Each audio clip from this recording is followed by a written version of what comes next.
Hi, this is Jim Sandher with EVERFI, and welcome to LearnOn. This week, we're sharing a quick clip from a recent webinar that we hosted that highlights EVERFI's 306 Continuing the Story curriculum. It's a digital Black history resource for both middle and high school. During the panel discussion, one of our subject matter experts, Patrice McLaurin, does an incredible job of unpacking the historical context behind the racial wealth gap. She's really challenging all of us to make sure that we are dismantling a lot of these myths and narratives that have led to a racist understanding of the wealth gap in America. I highly encourage you to check out the full webinar on our website so you can hear the entire discussion. But let's hear this quick clip, which is introduced by EVERFI's resource specialist in Oklahoma, Waiwana Montgomery. Why is it important for students to understand the historical impact on generational wealth? First of all, because there's truth in the adage that when you don't know your history, you're doomed to repeat it, right? But then there's also this African proverb that says, if you understand the beginning well, the end will not trouble you, right? So if you understand the beginning well, if you understand what happened and how we ended up in this space with regards to generational wealth. Me as an adult, as a Black woman who studied history, I recognize what I'm looking at, right? I recognize that when I look at our positioning with regards to the generational wealth gap, that I'm looking at an accumulation of historical segregation and discrimination, right? But then if you're a kid and you're getting your interpretation of the Black experience, quite often through this whitewashed lens, and it doesn't have an accurate historical context, then that could be confusing to you. It might cause you to devalue yourself. You know what I mean? You might begin to look at your experience. You might begin to look at your people. You might begin to look at yourself, and you might begin to question yourself, am I innately inferior? You know what I'm saying? I think that's a real question. Why are we the poorest of the poor? Right? But then that happens when you don't have that historical context, when you don't understand the beginning well, when you don't understand that the beginning of our experience in this country is rooted in the historical impediment called wealth confiscation.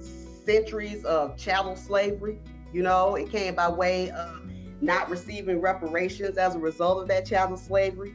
It came by way of sharecropping, which was just another version of slavery by another name. You know what I'm saying? It came by way of the Freedmen's Savings Bank, which was noble in its cause, right? I mean, for people who might not be familiar with it, the Freedmen's Savings Bank was actually chartered during the Reconstruction era, and it was chartered so that former slaves can have a financial institution.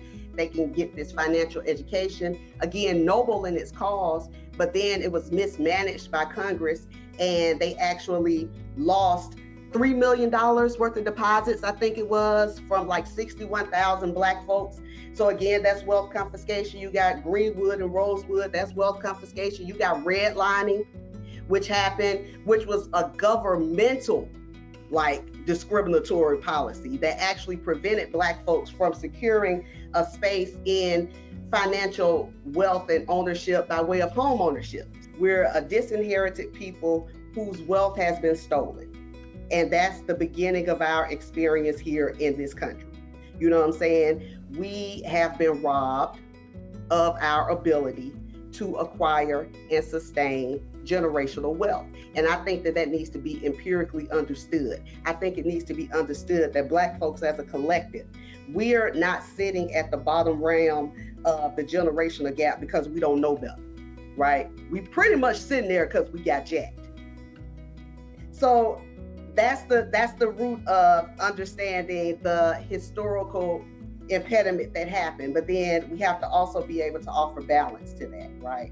So then you want to be able to balance that discussion by making certain that our children understand that your past doesn't dictate who you are, right? That you get to choose how you move forward in the future, that you get to choose to be solutions-based, right? And then you can be solutions-based by simply, and this is something that I would encourage all people to do, you know what I'm saying? Particularly Black people, but all people to do.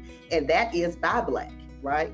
Let these dollars circulate in the Black community, because history has also shown us that that's how towns and communities like Rosewood and Greenwood were able to be self-sustaining. They were able to do that because they had the support of the community. So to bring it back full circle, yes, I think it is extremely important that students understand the historical impact of generational wealth so that they can know that, you know what I'm saying, we didn't get here by default. We got here by a fault, but we could pull ourselves up and we could do something different. Thank you for watching this week's episode of LearnOn. If you're looking for additional on-demand webinars or cost-free digital resources that focus on diversity, equity, and inclusion, please visit us at everfi.com/K-12.